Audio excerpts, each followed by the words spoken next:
कक्षा 7 गणित अध्याय 3 आंकड़ों का प्रबंधन में आज हम कुछ उसके महत्वपूर्ण तथ्य जान लेते हैं। इसके बाद इसका अध्ययन करेंगे। तो सबसे पहले होता है आंकड़ा। आंकड़ा या डाटा। आंकड़े या डाटा क्या होते हैं? ये साधारण एक प्रकार की सूचना होते हैं। जो भी जानकारी हमें किसी भी माध्यम से मिलती है, चाहे संख्याओं के रूप में या सूचनाओं के रूप में, उसे हम डाटा कहते हैं या आंकड़ा कहते हैं। और इन्हीं सूचनाओं और इन्हीं अंकों को व्यवस्थित रूप में रख के और फिर उसके बाद से उसमें से जानकारी निकाल लेना ही और अपने मतलब की सारी चीज़ें हासिल कर लेना ही प्रबंधन कहलाता है। तो आंकड़ों के प्रबंधन में हम शुरू करते हैं कि आंकड़े या डाटा संख्यात्मक मान है। संख्यात्मक मतलब जो भी सूचना आ रही है वो अंकों के रूप में आ रही है, जो किसी वस्तु अथवा घटना के विषय में तथ्य या सूचनाएं देते हैं। जैसे मान लीजिए बताया गया कि 2 ट्रक फल आए, सूचना है। एक फैक्ट्री ने बल्ब बनाए, 3000 बल्ब बनाए 1 माह में, सूचना है। तो है ना। और किसी कारखाने में मजदूरों की संख्या सोमवार को 20 थी, मंगलवार को 21 थी, बुधवार को 12 थी, ऐसा। तो ये जो अंक आ रहे हैं अलग अलग डेट में, ये सब डाटा या सूचना है। ठीक है जी। फिर आंकड़ों को सारणी के रूप में लिखने से वे सरलता से समझ में आ जाते हैं और उनकी व्याख्या की जा सकती है। अब ये सब सारणी तो बाद में समझाएंगे। जो भी आया, जैसे अभी हमने बताया एक फैक्ट्री में मजदूरों की संख्या, तो जैसे मजदूर कैसे साप्ताहिक उनकी मजदूरी बनानी है या पाक्षिक बनानी है या मासिक बनानी है, तो साप्ताहिक बनाने के लिए सबसे पहले सप्ताह लिख लेते हैं। फिर हर दिन कितने कितने मजदूर आए, कितने कितने टोटल, और फिर अगर हमको उनकी सैलरी देनी है तो सोमवार को कितने थे, मंगलवार को कितने थे, सबकी सैलरी क्या थी, और उसके आधार पर उनका बंटवारा किया, उनका मतलब सैलरी निश्चित की जा सकती है। तो ये जो है एक सारणी बना के लिख दिया चाहिए, और तो फिर हम उसको देख के आसानी से बता सकते हैं कि इस दिन ऐसा था, इस दिन ऐसा था, इस दिन ऐसा था। यही चीज के समझाया गया है कि आंकड़ों को सारणी के रूप में लिखने से वे सरलता से समझ में आ जाते हैं और उनकी व्याख्या की जा सकती है। ठीक है।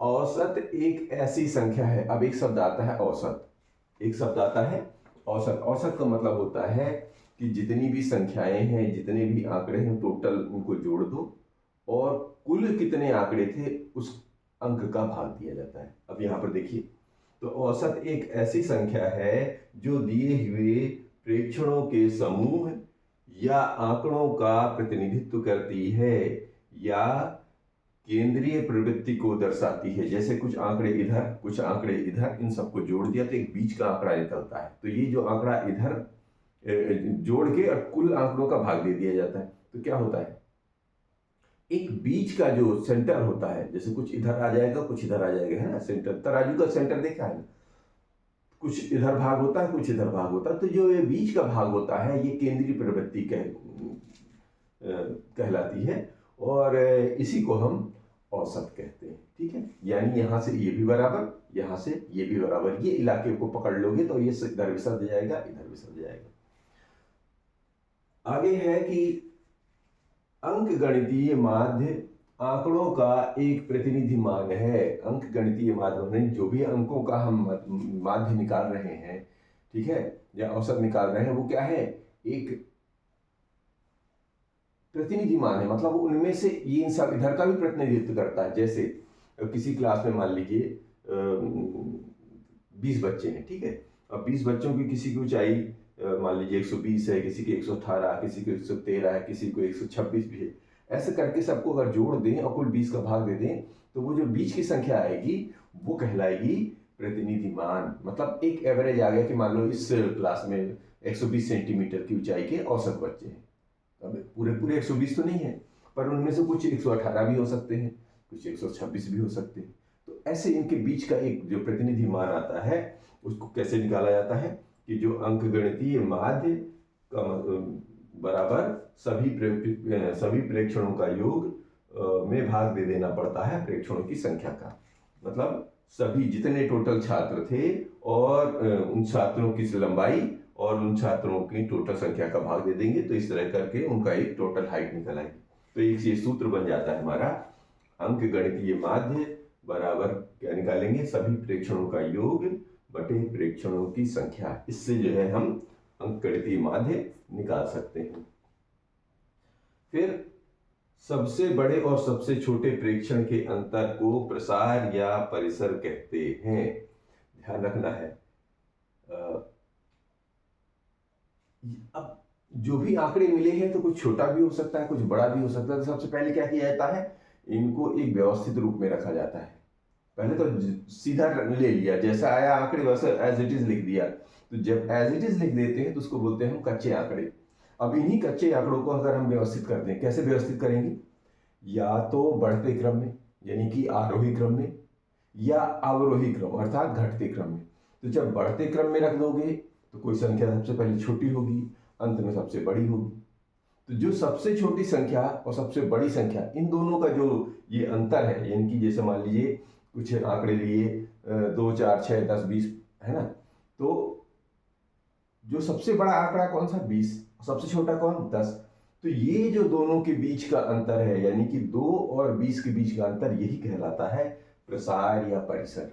ठीक है ना। तो और ये कैसे करेंगे, उनको पहले व्यवस्थित रखेंगे। व्यवस्थित कैसे करेंगे, व्यवस्थित करने के लिए या तो आरोही रखेंगे यानी कि बढ़ते क्रम में रखेंगे, या अवरोही घटते क्रम में। या तो पहले बड़ा रख लो, फिर उससे छोटा छोटा छोटा अंत में करते चले जाओ। तो भी उसी से हम जानकारी बना सकते हैं कि ये प्रसार, ये सबसे बड़ा है, ये सबसे छोटा है, इस बड़े में से छोटे को घटा दो तो जो बीच का गैप आएगा वही अंतर प्रसार या परिसर कहलाएगा। अभी इसको प्रैक्टिकल भी करके देखेंगे, अभी तो केवल तथ्य पढ़ लेते हैं।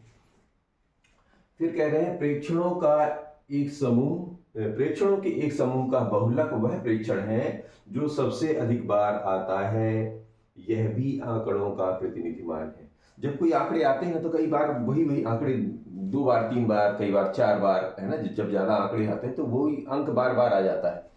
तो कई अंक ऐसे आते हैं कि 2 बार आएंगे, 4 बार, 6 बार, ऐसे करके बार बार जो आएंगे। तो उन आंकड़ों में जो अंक सबसे ज्यादा बार आता है उसको हम बहुलक कहते हैं। ठीक है, यह भी बहुलक क्या है, एक प्रतिनिधि मान है, मतलब इनमें ये बताता है कि ये सबसे ज्यादा बार ये आया है।